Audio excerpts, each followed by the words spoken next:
Life as Kriya. When I had explained the meaning of Kriya in one of the earlier chapters, I had said that it is basically a reaction that occurs in the mind, the body, and the external daily life. Here, it is important to understand that the mind and external daily life are interconnected. The external world, as seen by a person, is basically a projection of the mind of that person. The external world also exists for the rest of the other human beings as a projection of their respective minds. The external world exists at two levels, at the individual level and at the collective level.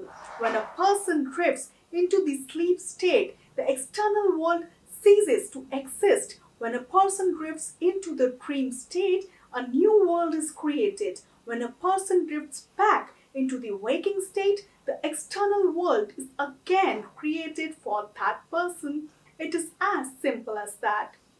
The nature of physical reality has no other basis other than being illusory in nature. It can be compared with a mirage in a desert.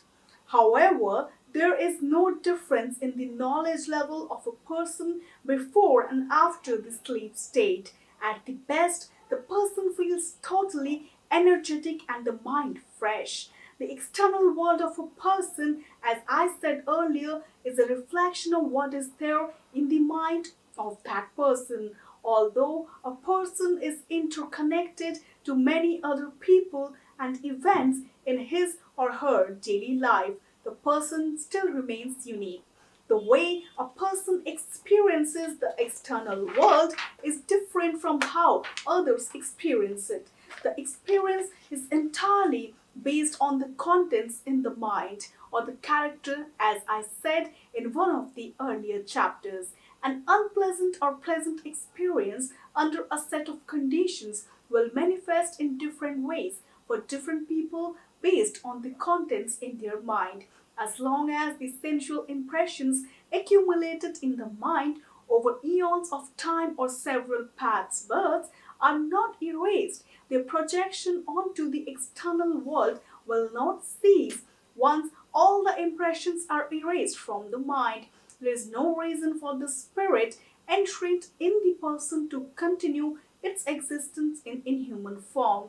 The fundamental reason for existence in human form is due to the necessity of undergoing the mandatory reactions for past actions performed. The mind is gradually elevated to higher platforms as their accumulated sensual impressions are erased permanently by the very supreme cosmic power that had created them in the first place. However, it is only to illustrate the subject that I have used the phrase elevation of mind. Otherwise, there is no necessity as such to elevate the mind.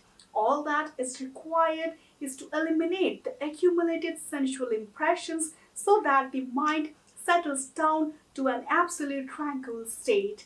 In this tranquil state, absolute consciousness is reflected in the very self of a person.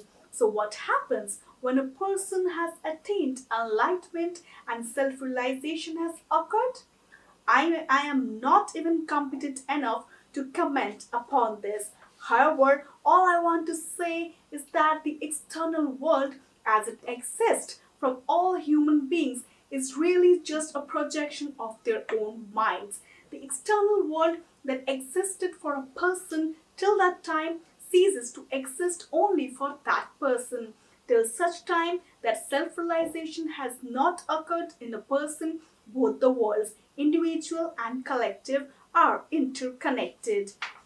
As I said in one of the earlier chapters, when a guru tampers with the primordial force located at the base of the spine, it swings into reverse mode, thereby destroying the character accumulated in the mind. So, first it starts erasing all the sensual impressions which pertain to a multitude of categories. Reactions are felt in the body, the mind, the external daily life, However, with regards to the external daily life of a practitioner, a doubt may arise in the mind of a general reader, since the external world of a person who has been initiated into the yoga system is also interconnected with the collective world.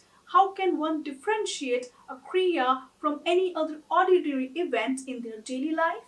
Here, readers are requested to understand one thing. The person who has been initiated into the yoga system is on a return journey back to the source, that is the Almighty.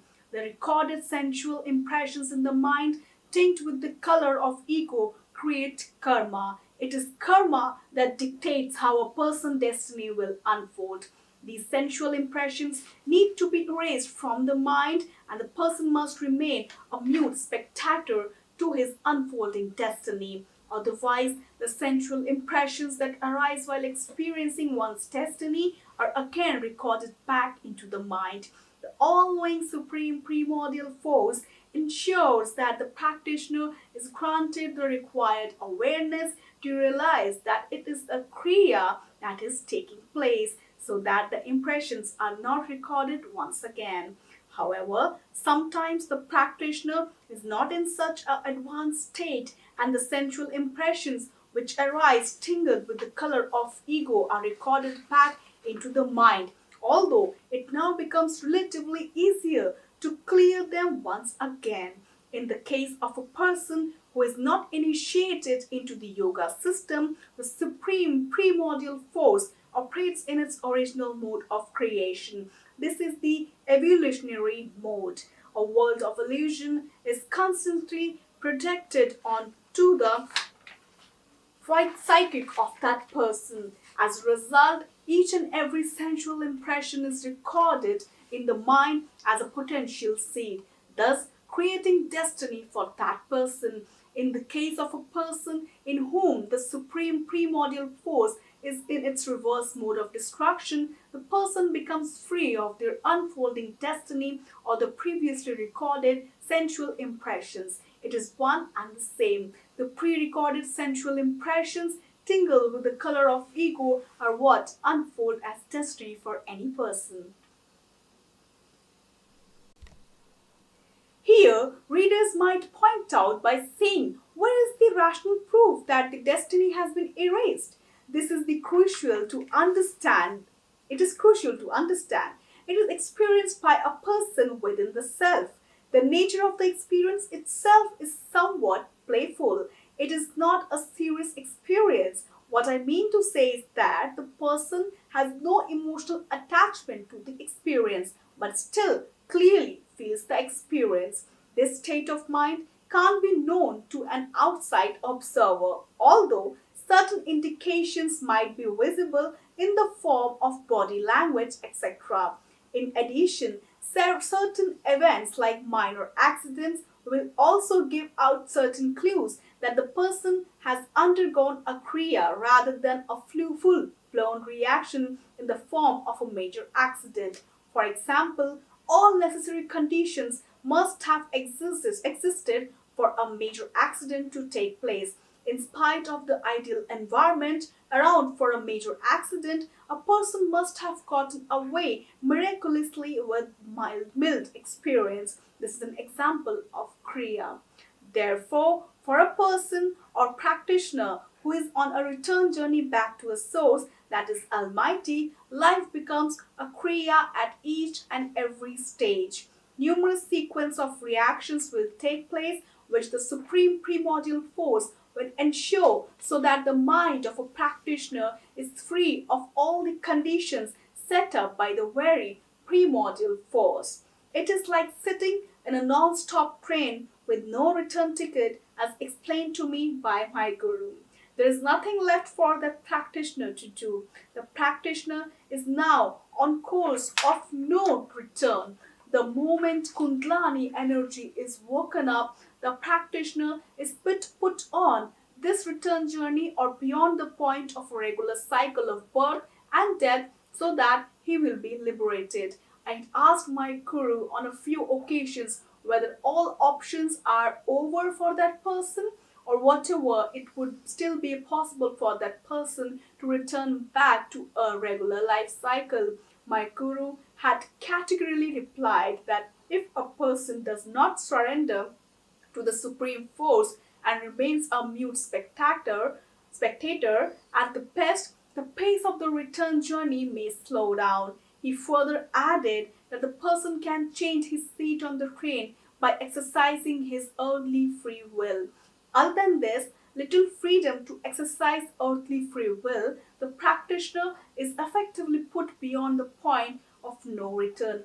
However, I would like to assure all the readers that all this happens in a very harmonious way. First of all, no person is going to get enlightened overnight.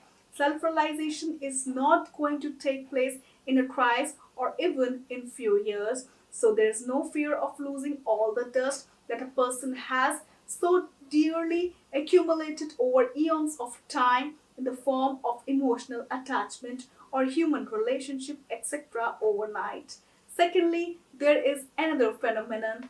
A poor man cannot imagine a scenario wherein he has to pay back millions. However, the situation might be set up for that person when he is actually in a position to pay back that amount.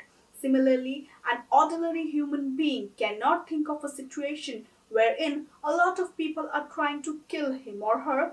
However, when this situation develops, the ordinary person also will have the required strength and wherewithal in the form of money and manpower to face the threat of his life. So there is no need to fear either way. When the person comes to jettison the emotional attachment, the person will also have the necessary state of mind to undergo the experience. The supreme primordial force, which is conscious and all knowing, will ensure the required safe lanes are in place for the practitioner. In plain language, the supreme divinity knows how to square off everything. The life of a practitioner is definitely put on a trail of fire, especially when a kriya occurs in the shelf of knowledge. The egoism of a person is erased. As a result, thus experience is the most unpleasant one for a practitioner. Many a time, kriya of this nature does occur in the daily life of a person. All that I can advise my fellow practitioner is to hold on. Just hang on. Just a few more hours or days or months. The thorn will be removed from the flesh permanently. No more pain and misery.